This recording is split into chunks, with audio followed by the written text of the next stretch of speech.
दोस्तों आज की इस वीडियो में हम साइंस से संबंधित महत्वपूर्ण प्रश्नों का अध्ययन करेंगे जो आपके एग्ज़ाम के लिए काफ़ी ज़्यादा इम्पोर्टेंट है। और इन प्रश्नों में काफ़ी ज़्यादा क्वेश्चन पिछले एग्ज़ामों में पूछे हुए भी हैं। तो चलिए शुरू करते हैं फर्स्ट क्वेश्चन से। तो फर्स्ट क्वेश्चन जो है हमारा वो है, मुकुलन के माध्यम से अलैंगिक प्रजनन किसमें होता है? तो मुकुलन के माध्यम से अलैंगिक प्रजनन जो होता है वो यीस्ट में होता है, ऑप्शन सी। अगला क्वेश्चन है, हैंसेन रोग किस रोग का अन्य नाम है? तो हैंसेन रोग जो है वो कुष्ठ रोग को कहा जाता है, ऑप्शन ए। कुष्ठ जिसे कोढ़ भी कहा जाता है किस जीवाणु द्वारा होता है? तो दोस्तों कुष्ठ रोग जीवाणु द्वारा होता है और ये माइक्रोबैक्टीरियम लेप्री जीवाणु द्वारा होता है, ऑप्शन बी। नेक्स्ट है, लेंस का धुंधपन क्या कहलाता है? तो लेंस का जो धुंधपन कहलाता है वो मोतियाबिंद कहलाता है, ऑप्शन ए। अगला क्वेश्चन, मोतियाबिंद का इलाज किस प्रकार होता है? तो मोतियाबिंद का जो इलाज होता है वो शल्य क्रिया द्वारा होता है, ऑप्शन बी। नेक्स्ट, पैलेगा किस विटामिन की कमी से होने वाला रोग है? तो दोस्तों पैलेगा जो होता है वो विटामिन B3 की कमी से होने वाला रोग है, यह आपको याद रखना है। और विटामिन B3 का अन्य नाम क्या है? तो विटामिन B3 को नियासिन के नाम से भी जाना जाता है। दोस्तों जो मैं आपको साइंस से संबंधित सीरीज करा रहा हूं, इसमें हम पिछली कई क्लासों में काफ़ी ज़्यादा महत्वपूर्ण प्रश्नों को पढ़ चुके हैं। और अगर आप इस सीरीज को सभी क्लासों को पढ़ लेते हो तो आपको इनसे बाहर एग्जाम में क्वेश्चन देखने को नहीं मिलेगा। अगला क्वेश्चन, MDT जिसे मल्टी ड्यूरिंग ट्रीटमेंट भी कहा जाता है, दवाओं का उपयोग किस रोग में होता है? तो MDT दवाओं का उपयोग होता है कुष्ठ रोग में, ऑप्शन ए। अगला क्वेश्चन है, प्रकाश संश्लेषण की प्रक्रिया में मदद करने के लिए हरी पत्तियों में क्या पाया जाता है? तो हरी पत्तियों में पाया जाता है क्लोरोफिल। नेक्स्ट है, भारत में मलेरिया रिसर्च सेंटर कहाँ स्थित है? तो ये है नई दिल्ली में। भारत में मलेरिया रिसर्च सेंटर नई दिल्ली में स्थित है। अगला क्वेश्चन है, डायबिटीज की खोज किसने की थी? तो डायबिटीज की जो खोज की थी वो बैटिंग ने की थी, ऑप्शन ए।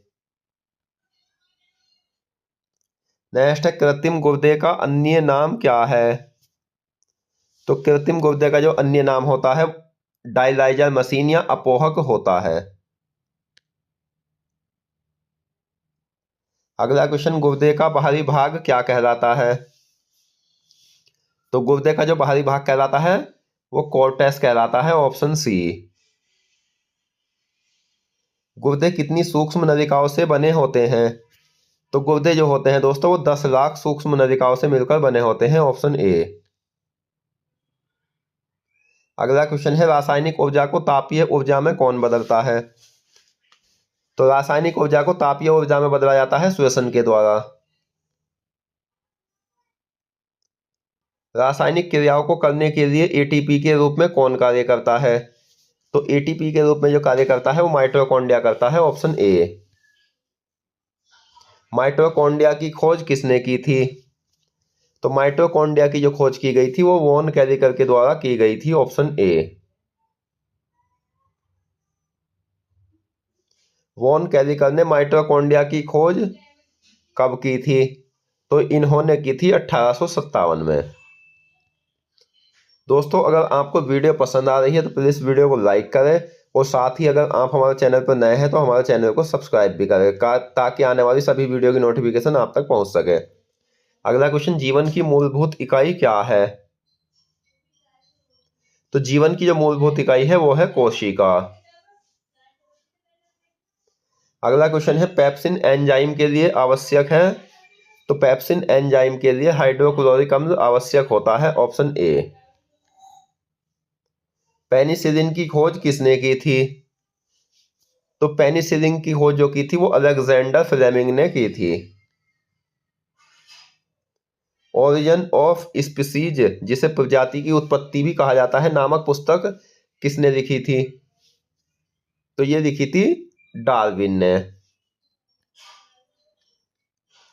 रक्त का सामान्य पीएच मान बहाल करता है, तो रक्त का सामान्य पीएच मान बहाल करता है dialysis hemodialysis machine. Next, बोमेंस capsule किस तंत्र का हिस्सा है? तो बोमेंस कैप्सूल जो है वो उत्सर्जन तंत्र का हिस्सा होता है, ऑप्शन सी।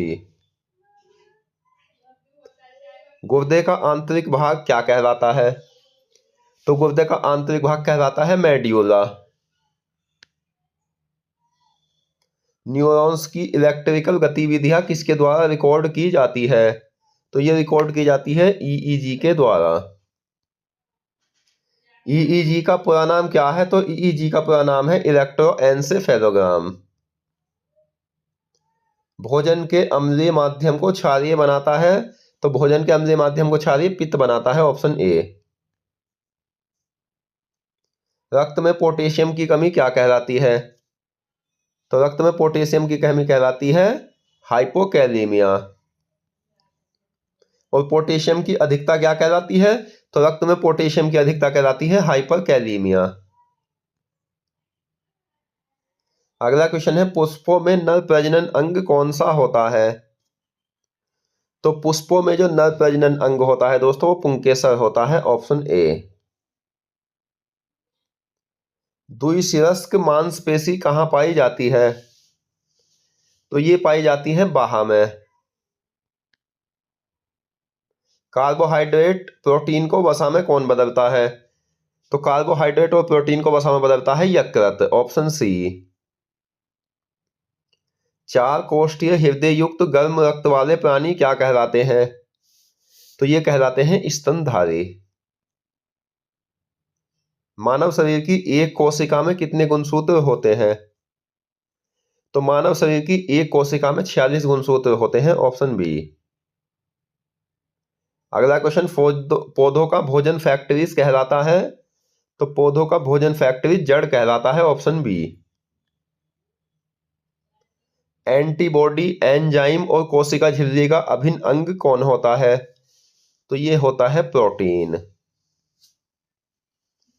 नेक्स्ट, मानव शरीर में कुल कितने तत्व पाए जाते हैं? तो मानव शरीर में दोस्तों 6 तत्व पाए जाते हैं। मानव शरीर का मुख्य हिस्सा बना होता है, तो मानव शरीर का मुख्य हिस्सा जल का बना होता है, ऑप्शन डी। आयोडीन और सेलेनियम किस हार्मोन में होता है? तो आयोडीन और सेलेनियम जो होता है थायरोक्सिन हार्मोन में होता है, ऑप्शन बी।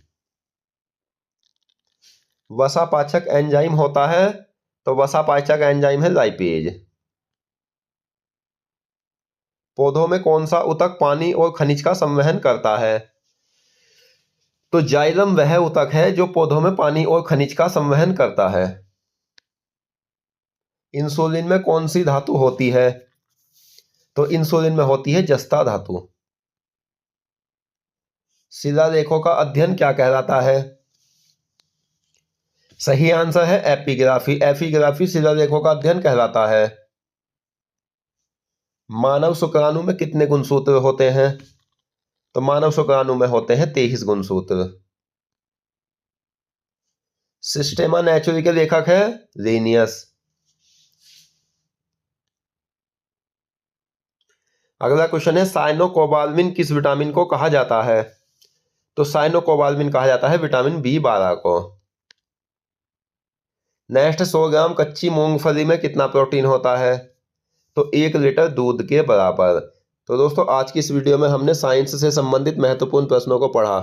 तो मिलते हैं नेक्स्ट वीडियो में, धन्यवाद।